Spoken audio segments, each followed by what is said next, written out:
Friends, स्वागत है आपका अपने ही चैनल द स्मार्ट ज्ञान अड्डा में। जी हाँ फ्रेंड्स, नियोजित शिक्षकों को मिलेगा राज्यकर्मी का दर्जा, कितनी बढ़ेगी सैलरी, क्या क्या मिलेगा लाभ। जी हाँ फ्रेंड्स, सबसे पहले आप सबों को आने वाले 74वें गणतंत्र दिवस की हार्दिक बधाई। जी हाँ फ्रेंड, आज हम बात करेंगे नियोजित शिक्षकों के सबसे बड़े मुद्दे राज्यकर्मी का दर्जा। जी हाँ फ्रेंड, राज्यकर्मी का दर्जा पर जिस बाबत जो है शिक्षा मंत्री बिहार सरकार चंद्रशेखर जी के द्वारा अपने भ्रमण यात्रा के दौरान भी यह बात कही गई थी, जिसका विभिन्न जो लोकप्रिय और सम्मानित समाचार पत्रों द्वारा भी प्रेषण किया गया था कि नियोजित शिक्षकों को राज्यकर्मी का दर्जा मिलेगा। जी हाँ फ्रेंड, तो 26 जनवरी से बड़ा मंच ये हो नहीं सकता कि वो औपचारिक रूप से राज्यकर्मी की घोषणा कर दे कि नियोजित शिक्षकों को राज्यकर्मी का दर्जा दिया जा रहा है, दिया जाएगा। और उस बाबत जो है जो प्रक्रिया 1-2 महीने या आने वाले जो 2022-23 का सत्र है मार्च तक में, 31 मार्च तक में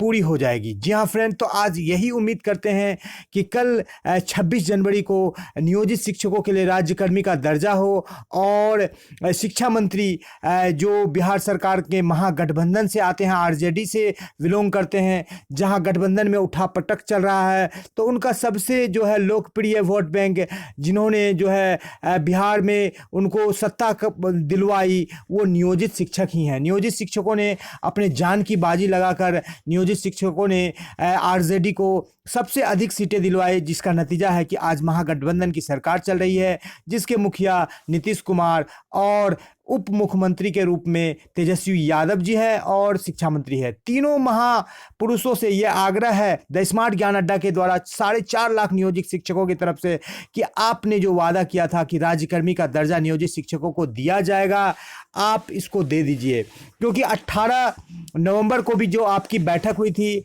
उसमें सभी शिक्षक संघों ने, यहाँ पर तो परिवर्तनकारी प्रारंभिक शिक्षक संघ का ज्ञापन दिख रहा है, लेकिन आपको सभी शिक्षक संघों के द्वारा जो मांग पत्र सौंपा गया था उसमें सबसे पहला मुद्दा था, सबसे 1 नंबर पर राज्यकर्मी का दर्जा। जी हाँ फ्रेंड्स, तो राज्यकर्मी का दर्जा नियोजित शिक्षकों के द्वारा सबसे बड़ा मुद्दा था। तो शिक्षा मंत्री और मुख्यमंत्री से द स्मार्ट ज्ञान अड्डा ये आग्रह करती है, गुहार लगाती है कि 26 जनवरी गणतंत्र दिवस एक बड़ा मंच है, इस बड़े मंच से आप अपने इस जो है महागठबंधन के उठाव पटक को दूर करते हुए आप अपना नियोजित शिक्षक 4.5 लाख नियोजित शिक्षक जो आपके हितैषी है उनको आप अपने गले से लगाने का मौका दीजिए, उनसे जय जयकार करवा लीजिए और नियोजित शिक्षकों के लिए राज्यकर्मी का दर्जा दे दीजिए। जी हाँ फ्रेंड, बात करें उसके दूसरे पक्ष की, तो आज के डेट में 1,72,000 कर्मी जो है जनगणना के कार्य में लगे हुए हैं, जिसमें से 1,50,000 से अधिक नियोजित शिक्षक हैं।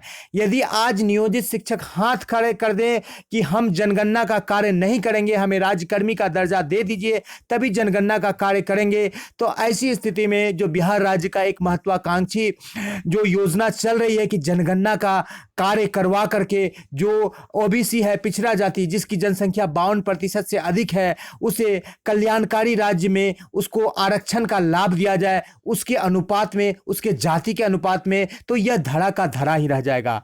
जब काम लेने की जरूरत पड़ती है तो बिहार सरकार, चाहे वो शिक्षा मंत्री हो, चाहे वो मुख्यमंत्री हो, चाहे वो उप मुख्यमंत्री हो, नियोजित शिक्षकों को सरकारी कर्मी बोलते हैं और जनगणना, चुनाव जैसे, आप कोविड जैसे, बाढ़ जैसे आपदा कार्यों में पीठ थपथपा देती है और उनसे काम ले लेती है।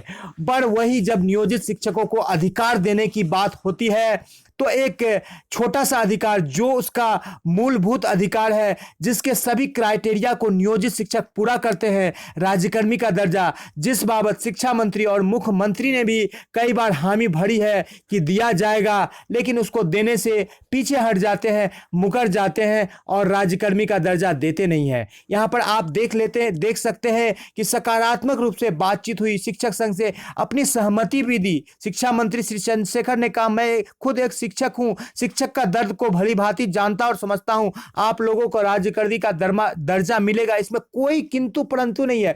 इस तरह की बातों को कहते हैं कि कोई किंतु परंतु नहीं है, लेकिन जैसे ही ये बातें खत्म होती है वहां पर तालियां बजती है, उसके बाद इन तालियों का गूंज जो है उनके कानों से दूर चली जाती है और वो अपने जो है मंत्री पद के जो है भोग विलास में मदमस्त हो जाते हैं। और नियोजित शिक्षक जिन्होंने उन्हें ये ताज दिया है उनको भूल जाते हैं। शिक्षा मंत्री ने नियोजित शिक्षकों से आग्रह किया कि आप लोग ईमानदारी पूर्वक अपने कर्तव्यों का निर्वहन करते रहे। मैं खुद मुख्यमंत्री श्री नीतीश कुमार जी आपके सभी मांगों और आपके उचित हक की मांग करूंगा और अपने कार्यकाल में इसे पूरा करने के लिए अथक प्रयास करूंगा।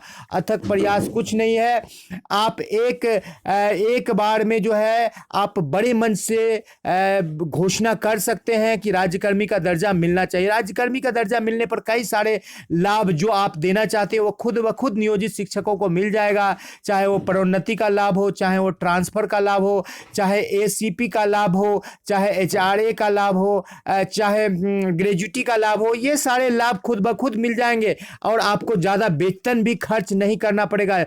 जी हाँ, शिक्षा मंत्री जी आपको बता दे कि आपको ज़्यादा वेतन भी खर्च नहीं करना पड़ेगा। यहाँ पर आपको दिख रहा है ये नियोजित शिक्षकों को दिया जाने वाला जो 5200 20,200 का जो रेगुलर स्केल है जो दिया जाना था और जिसे नहीं देकर मुख्यमंत्री ने अपने कर्मियों के द्वारा एक मनगढ़ंत स्केल बनाकर दे दिया, ये वाला उससे प्रतिस्थापित कर दिया जो कि ये चपरासी को स्केल दिया जाता है। इस स्केल को भी आप नियोजित शिक्षक को नहीं दे रहे हैं और आपके सभी महत्वपूर्ण कार्यों को नियोजित शिक्षक करते हैं। इसको देने के बाद आपको ज़्यादा कुछ का दिक्कत नहीं होगा। जी हाँ फ्रेंड, यहाँ पर बात कर लेते हैं, देख लेते हैं 28,660 वेतनमान। 28,660 यहाँ पर आप देख पा रहे हैं 28,660 वेतनमान यहाँ 11वें कॉलम में आ रहा है। 11वें कॉलम में 28,608 आ रहा है।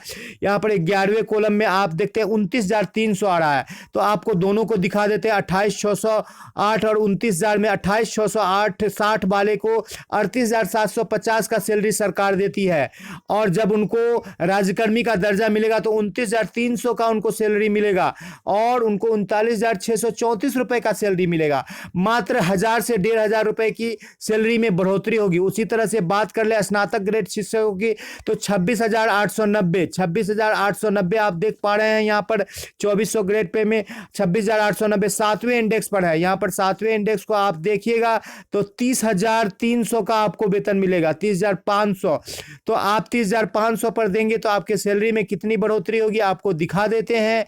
यहाँ पर देखिए 26,890 यहाँ पर है जिसका वेतन यहाँ पर मिल रहा है यहाँ पर 36,309 रुपए और जब आपको राज्यकर्मी का दर्जा मिलेगा तो आपको 30,500 में जो है मिलेगा आपको 41,290, तो लगभग 5,000 रुपए। तो स्नातक ग्रेड की शिक्षकों की संख्या मुट्ठी भर है, बहुत कम है। 20 से 30,000 अधिक से अधिक 40,000 हो सकती है। तो जो सरकार के लिए एक बहुत बड़े बजट को नहीं, जो सरकार शिक्षा को महत्व देती है और शिक्षा के बजट में अभी ही 7,000 करोड़ की राशि दी गई है, तो ऐसे शिक्षा प्रेमी सरकार से द स्मार्ट ज्ञान अड्डा यह आग्रह करती है कि आप नियोजित शिक्षकों को जो उनका मूलभूत हक है राज्यकर्मी का दर्जा दे दीजिए। इससे नियोजित शिक्षकों की सारे मांगे पूरी हो जाएगी और आने वाले चुनाव में आपका जय जयकार भी हो जाएगा। आप पूर्ण बहुमत के साथ सरकार में बने रहेंगे और साथ ही साथ नियोजित शिक्षक के रूप में आपको एक मजबूत हैंड मिलेगा, क्योंकि कुछ ही वर्षों में जो है सारे नियमित कर्मी, सारे नियमित शिक्षक समाप्त हो जाएंगे। तो आप ये बात देख सकते हैं कि जिस चीज को नियोजित शिक्षक आंदोलन करके आप लेंगे, आप उसे खुद से अपने हाथों से अगुवाई करते हुए देंगे तो आपके लिए भी एक बड़प्पन की बात होगी और नियोजित शिक्षक भी आपको सिर आंखों पर बैठा करके रखेंगे। जी हां फ्रेंड, जीतेंगे हम खुद से तुम वादा करो, सोचते हो जितना तुम कोशिश उससे ज्यादा करो, ईश्वर भी रूठे पर इरादा ना टूटे, तुम मजबूत अपना इतना इरादा करो। जी हाँ फ्रेंड, इसी उम्मीद के साथ कि आपको राज्यकर्मी का दर्जा मिले और आपको पूर्ण वेतनमान मिल जाए 5200 और 20,200 का चाइनीज वेतनमान के जगह पर आपको पूर्ण वेतनमान मिले, आपसे आपका दोस्त और होस्ट विदा लेता है 26 जनवरी की शुभकामनाओं के साथ और आपसे विदा लेता है आपका दोस्त और होस्ट राजकिशोर भारती। आपके 74वें गणतंत्र दिवस की बहुत बहुत बधाई। नफरत से पत्ते नहीं हिलते, प्यार से दुनिया हिला दूंगा। नफरत से पत्ते नहीं हिलते, प्यार से दुनिया हिला दूंगा। राज्यकर्मी का दर्जा दे दीजिए प्यार से, वरना नियोजित शिक्षक आपके सिंहासन को हिला देंगे। जय हिंद, जय भारत।